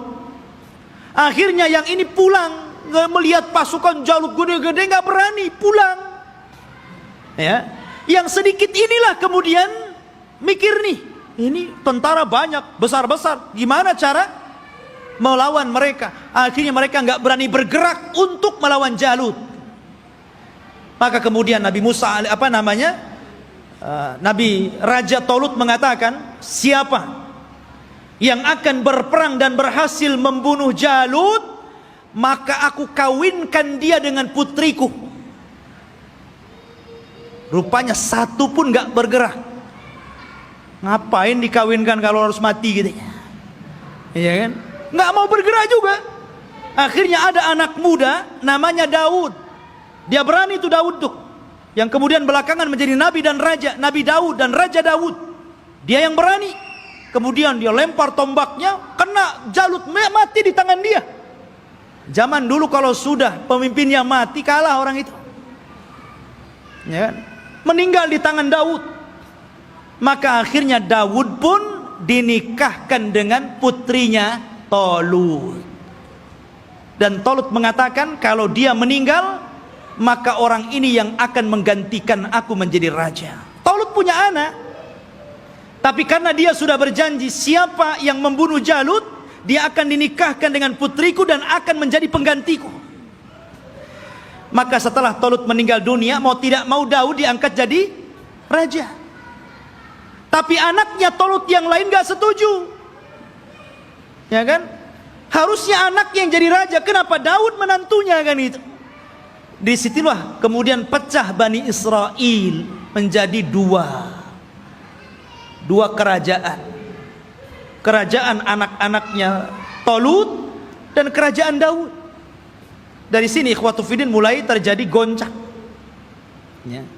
Tapi Nabi Daud ini ikhwan adalah orang yang cerdas, karena Allah berikan mukjizat, tangannya itu bisa melembutkan besi ya. Jadi kalau besi itu nggak perlu dilas, dipotong-potong aja sama dia kan begitu.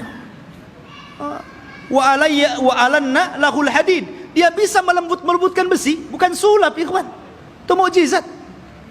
Kalau enggak gini aja dia. Ya kan? Mukjizatnya Nabi Daud.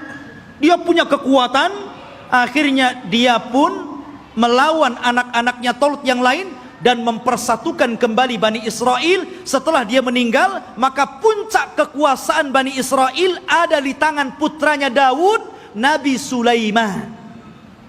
Disitulah puncak kekuasaan Bani Israel, puncak kekuasaan Yahudi ya. Dan hanya ada 4 raja yang pernah menguasai sebagian besar dunia, yang 2 mukmin dan 2 kafir. Yang pertama mukmin, namanya Dzulqarnain, sebutkan dalam surah Al-Kahfi. Yang kedua Sulaiman, ini keduanya mukmin. Dan keduanya kafir. Yang pertama Namrud di zaman Nabi Ibrahim. Kemudian Bukhtun Nasr, nanti ada kisahnya akan nyusul ya. Jadi Sulaiman ini Allah subhanahu wa ta'ala berikan kekuasaan yang tidak diberikan kepada orang sebelum dan setelahnya. Dia bisa menundukkan awan, dia bisa menundukkan jin, dia bisa menundukkan burung-burung, dia bisa menundukkan tumbuh-tumbuhan. Masya Allah, ini raja alam nyata dan gaib ini, Nabi Sulaiman ini ya.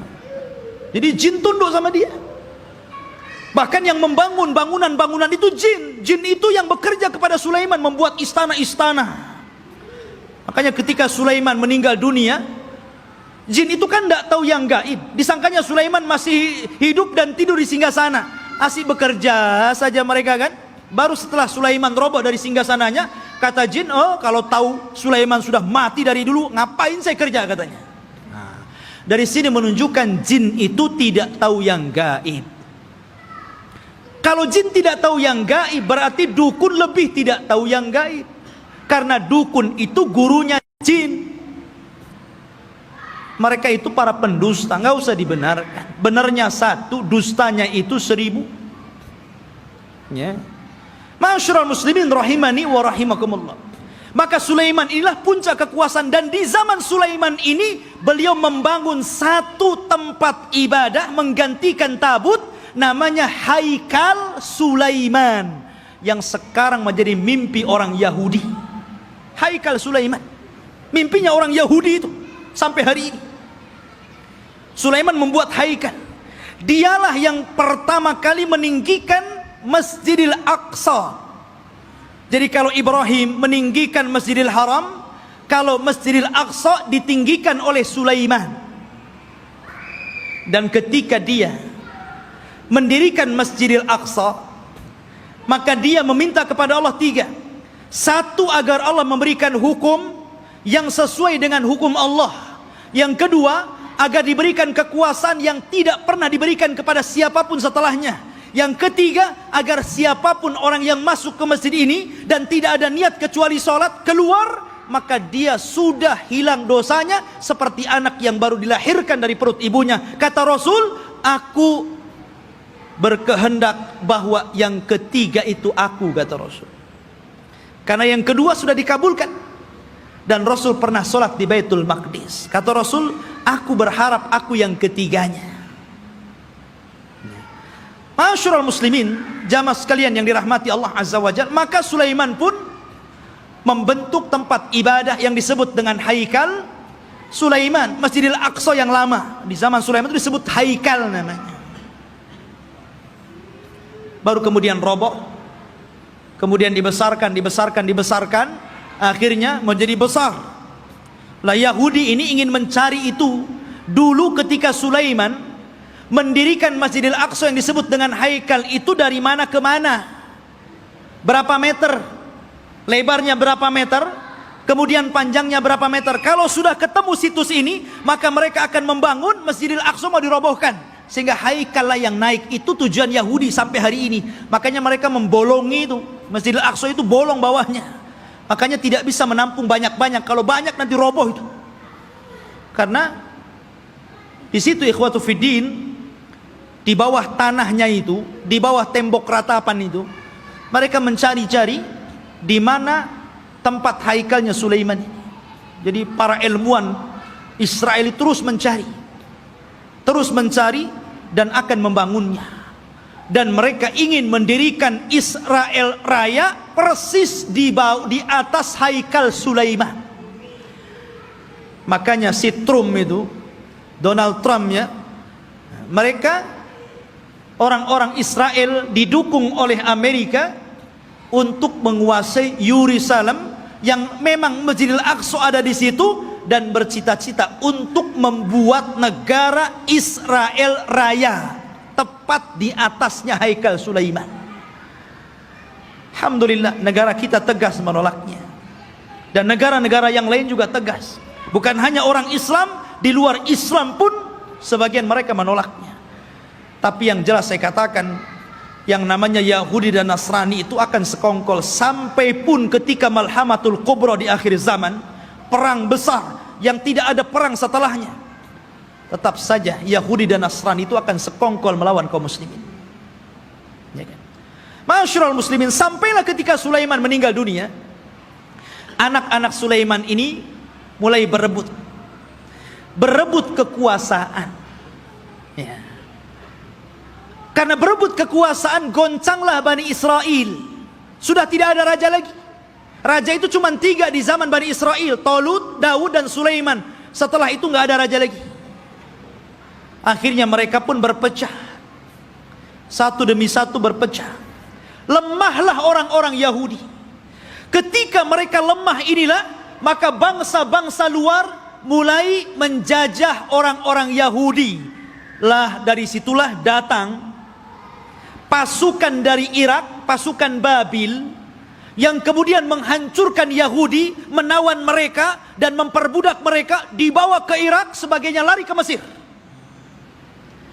Dan ketika muncul seorang perdana menteri yang kemudian menguasai Babil, namanya Bukhtun Nasar, dialah yang kemudian menghancurkan negeri Palestina sehancur-hancurnya dan merobohkan Haikal Sulaiman. hancur lebur. Orang-orang Yahudi ditindas, orang-orang Yahudi diperbudak oleh Bukhtun Nasr ini, hancur semuanya. Sampai disinilah Taurat hilang, alwah Taurat hilang. Orang-orang Yahudi bingung. Akhirnya sebagian mereka mulai merangkai Taurat, sehingga akhirnya dari situlah kemudian campur tangan ucapan firman Allah dengan campur tangan ucapan manusia, mulailah muncul pada Taurat. Sehingga kemudian Taurat mulai berubah dari aslinya, yuharrifunal kalima an mawadi. Dari sinilah Yahudi tersesat, karena alwahnya Taurat, papannya hilang, berceceran kemana-mana. Karena Palestina dihancurkan Bukhtun Nasr. Lah ketika hancurnya Palestina ini, datanglah seorang nabi, namanya Uzair, Nabi Uzair, ya kan?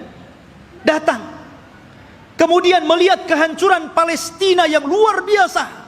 Haikal Sulaiman roboh, kota Palestina hancur, orang Yahudi dibantai, orang Yahudi diperbudak di Babil, Irak, gitu kan? Maka dia berpikir, kaifa yuhyillahu ba'da mautiha? Bagaimana Allah bisa menghidupkan kota yang hancur setelah dulu kota ini sangat ramai, sangat indah, sangat bagus. Akhirnya Allah Subhanahu wa taala menidurkan Nabi Uzair 100 tahun. Fa'amatahu Allahu mi'ata amin summa ba'athah. Maka kemudian Uzair pun ditidurkan Allah 100 tahun. Kemudian dibangkitkan seolah-olah baru tidur sejam 2 jam, karena ditidurkan di waktu duhur dan dibangunkan di waktu asar. Asar ke duhur cuma berapa jam saja. Disangkanya hanya 2-3 jam dia tidur, padahal dia sudah 100 tahun ditidurkan. Dan Allah bolak-balikan badannya sehingga badannya tidak hancur, dan Allah biarkan badannya muda terus, sehingga ketika 100 tahun dia dibangkitkan, orang sudah tua, dia masih muda. Orang udah janggutnya panjang-panjang, udah pakai tongkat bungku-bungku, dia masih muda saja. Maka ketika dia mencari rumahnya, ya namanya rumahnya ya tahu di mana. Rupanya rumah itu masih ingat di mana letaknya. Rupanya di situ ada nenek. Rupanya nenek ini dulunya bekas pembantunya, lebih muda jauh, tapi sekarang lebih tua jauh. Siapa kamu? Saya Uzair. Uzair dah mati 100 tahun, kau ngaku Uzair pula, katanya. Mana buktinya kau Uzair? Akhirnya ditunjukkan bukti-buktinya. Kaget nenek ini. Oh, kamu ini tuan saya, kamu Uzair. Menyebarlah nama Uzair di Bani Israel. Maka orang pun menganggap Uzair itu anak Tuhan. Wa qalatil yahudu Uzair ibnullah wa qalatin nasara al-masih ibnullah. Berkata orang Yahudi Uzair itu anak Allah, berkata orang Nasrani al-masih ibnullah, anak Allah. Karena Uzair masih hidup. Mereka katakan ini anak Allah, kalau bukan anak Allah nggak mungkin hidup selama ini dan masih muda. Dan ketika dia mencari puing-puing papan-papan Taurat, dia tidak tahu di mana letaknya. Maka Allah ilhamkan mampu menghafal Taurat dengan pemikirannya, sehingga orang-orang menyangka Musa saja membaca Taurat dari papan, dia membaca Taurat dari pikirannya, berarti dia adalah anak Allah. Orang Yahudi bilang Uzair anak Allah karena mampu menghafal Taurat. Tuh lihat, kenapa orang Islam tidak dikatakan anak Allah? Banyak orang yang hafal Quran. Anak kecil aja si Musa bisa hafal Quran. Kenapa enggak Musa anak Allah? Al-Quran itu luar biasa, ikhwan. Semua bisa menghafal Al-Quran. Bisa Quran dihafal, anak kecil bisa hafal Quran. Tapi enggak ada sejarah orang hafal Taurat. Enggak ada sejarah pastor hafal Injil. Enggak ada. Tapi Taurat dan Injil tidak bisa dihafal, tapi Quran bisa dihafal. Ini mukjizat namanya.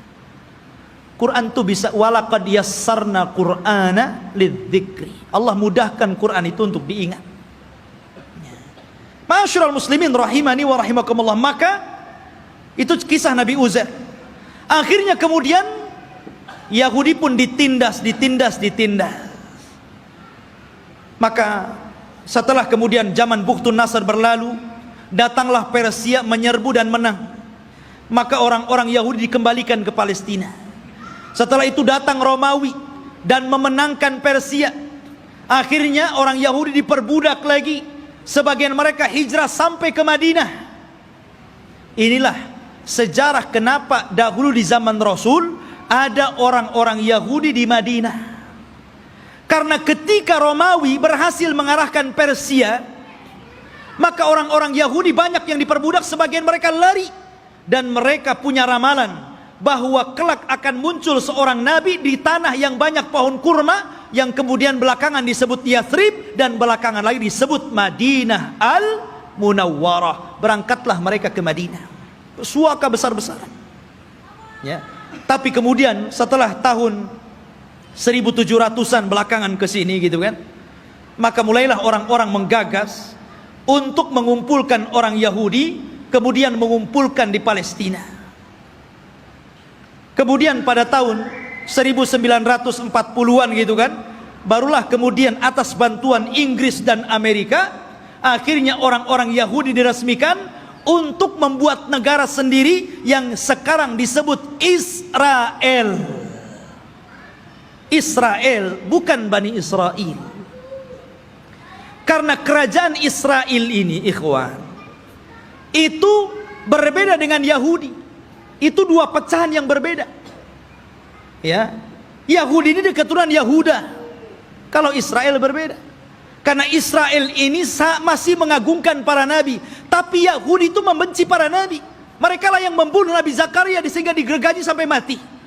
Dialah yang membunuh Nabi Yahya bin Zakaria, disembelihnya sampai mati. Dia pula mengklaim sudah membunuh Nabi Isa bin Maryam dan mengatakan anak zina dan dibunuhnya. Walaupun Al-Quran mengingkari terbunuhnya Isa dan mengatakan Isa tidak dibunuh, Isa disalib, Isa tidak disalib, dan Isa diserupakan bahkan dia diangkat ke langit. Tapi orang Yahudi mengklaim sudah membunuh Isa. Itulah kisahnya orang Yahudi. Jadi orang Yahudi yang sekarang ini hanya sandiwara orang-orang itu, orang-orang kafir, orang-orang Inggris dan Amerika saja. Mereka membuat cerita bahwa seolah-olah itu adalah tanah mereka. Demi Allah, sejengkal pun bukan tanah Yahudi. Bagaimana kemudian Donald Trump mengumumkan untuk memindahkan ibu kota Yerusalem sebagai ibu kota Israel dan akan mendirikan Israel Raya di atas Baitul Maqdis? Maka kita harus bangkit, ya. Nggak bisa seperti itu. Satu jengkal pun mereka nggak punya tanah. Bagaimana mungkin kemudian mereka mengklaim ini tanah Yahudi? Dan di akhir zaman yang mereka ramalkan memang akan menjadi kenyataan. Mereka meramalkan setelah Haikal Sulaiman terbangun, maka akan diutus kepada mereka Imam Mahdi yang ditunggu-tunggu, namanya Dajjal. Nah, Dajjal itulah Imam Mahdi yang ditunggu-tunggu mereka. Makanya kita lihat simbol Zionis itu simbol mata. Ya, karena Dajjal itu cuma satu matanya di sini. Makanya kemudian mereka menganggap bahwa itu Imam Mahdi mereka yang mereka tunggu. Makanya dalam Islam pun dibenarkan, karena kelak Dajjal itu akan diikuti 70.000 Yahudi Asfahan. Mereka akan mengikuti Dajjal. Tapi Dajjal tidak bisa diperangi oleh Imam Mahdi karena terlalu kuat, pengikutnya banyak. Makanya kemudian Imam Mahdi terkepung di sebuah bukit. Akhirnya mereka pun harus kemudian bersembunyi di Bukit Tur sampai Allah turunkan kepada mereka Isa bin Maryam, dan itu cita-citanya Nasrani. Jadi Nasrani ini mereka meyakini bahwa Isa akan turun. Isa yang mereka yakini sudah disalib dan sudah dibunuh, kemudian dihidupkan kembali setelah 30 hari, kemudian diangkat ke langit dan akan diturunkan di akhir zaman. Ini Nasrani ngakui.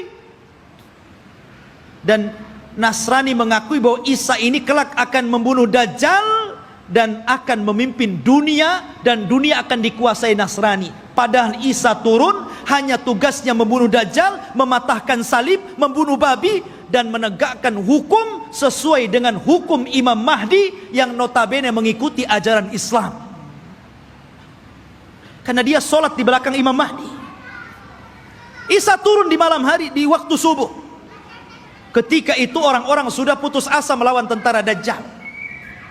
Maka Isa mengatakan, aku berikan 3 pilihan kepada kalian, kepada tentaranya Imam Mahdi yang tinggal sedikit itu. Aku berdoa kepada Allah agar Allah kirimkan tentara lain bukan kalian, supaya mereka yang menghancurkan Dajjal, dan Dajjal akan meninggal. Yang kedua, atau aku berdoa kepada Allah untuk dikirim bencana besar, agar Dajjal terkena bencana dan pasukannya, sehingga kalian diselamatkan tanpa harus berperang. Atau yang terakhir, kita perang, saya pimpin kalian. Dan saya akan berdoa kepada Allah agar pasukan Dajjal tidak sanggup mengangkat senjata, kalian tinggal penggal lehernya, aku yang menghadapi Dajjal. Kata mereka yang ketiga enak nampaknya. Akhirnya mereka pilih yang ketiga. Berangkatlah setelah sholat subuh, mereka tinggal menggal kepala. Orang Yahudi, Nasrani dan para pengikut Dajjal gak bisa apa-apa. Akhirnya mereka kalah, tunggang langgang, lari bersembunyi di batu. Batu bicara, hei ini Yahudi di belakang, bunuh dia. Lari di mana-mana, di setiap tempat dia sembunyi, makhluk Allah bicara di situ. Kecuali satu pohon yang tidak mau bicara, namanya pohon Gharqad. Hadis ini bocor kepada orang Yahudi, sehingga Yahudi nanam banyak-banyak pohon Gharqad di Israel, tapi sayang kemarin kebakaran. Nanam lagi dari awal. Ma'asyiral muslimin rahimani wa rahimakumullah. Gharqad ini nggak mau ngomong. Ya, makanya orang Yahudi, Gharqad ini bukan cemara, memang bentuknya kayak cemara, tapi cemara bukan Gharqad. Ya. Nanti antum pula lihat cemara ditebangnya. Ini pohonnya Yahudi, nanti Yahudi sembunyi di sini katanya. Bukan, Gharqad lah, bukan cemara. Ya. Intinya ikhwatu fiddin yang dimuliakan Allah Azza wa Jalla, maka Dajjal berhadapan dengan Nabi Isa, dan Isa pun berhasil membunuh dan membawa kepalanya. Kemudian diberitahu kepada orang-orang bahwa dia telah membunuh Dajjal. Maka sebagian yang selamat dari orang-orang Nasrani kemudian beriman kepada Isa bin Maryam atas syariat Muhammad, sehingga Allah isyaratkan dalam Al-Quran, wa im min ahlil kitab illa la yu'minanna bihi qabla mautihi. Dan sebagian ahli kitab akan beriman kepada syariat Muhammad lewat Nabi Isa sebelum kematian Isa. Isa pun hidup selama 40 tahun. Di selang hidupnya inilah muncul fitnah yang lebih besar dibandingkan fitnah Dajjal. Fitnah apa? Munculnya satu kabilah yang bernama Ya'juj dan Ma'juj, dari keturunan Yafis ibn Nuh alaihi salatu wassalam. Satu kaum yang tidak bisa diperangi, tidak bisa dibunuh. Pasukan mereka banyak, satu dari kita 999 dari mereka. Anda bisa bayangkan. Jadi kalau kita melawan mereka, jadi satu dari kita melawan 999 dari mereka. Bayangkan. Sehingga ketika Allah azab dengan mengutus ulat, dan mereka mati semua dengan ulat tersebut, bangkai mereka rata, sehingga setiap satu jengkal di tanah ada bangkainya. Nabi Isa berdoa kepada Allah agar Allah bersihkan bangkai-bangkai mereka. Maka diutuslah burung pemangkai bangkai, tapi juga tidak habis semuanya. Maka Isa berdoa lagi agar diturunkan hujan dan banjir besar, akhirnya membawa jasad itu ke lautan dan menjadikan bumi kembali subur. Maka dari situlah mulailah berlangsung tanda-tanda alamat besar. Karena alamat besar itu kalau sudah datang, maka tasalsul akan terus berganti sampai kiamat dibangkitkan. Oleh karena itulah ikhwatu fiddin, inilah kisah Palestina dan Yahudi. Semoga menjadi pencerahan dan pengetahuan bagi kita. Semoga Allah subhanahu wa ta'ala mendoakan saudara-saudara kita yang ada di Palestina, dan menggagalkan keinginan orang-orang kafir untuk menjadikan Yerusalem sebagai ibu kota Israel yang akan dibentuk sebuah negara Israel Raya. Mimpi mereka, tapi kita umat Islam tidak akan setuju dengan itu.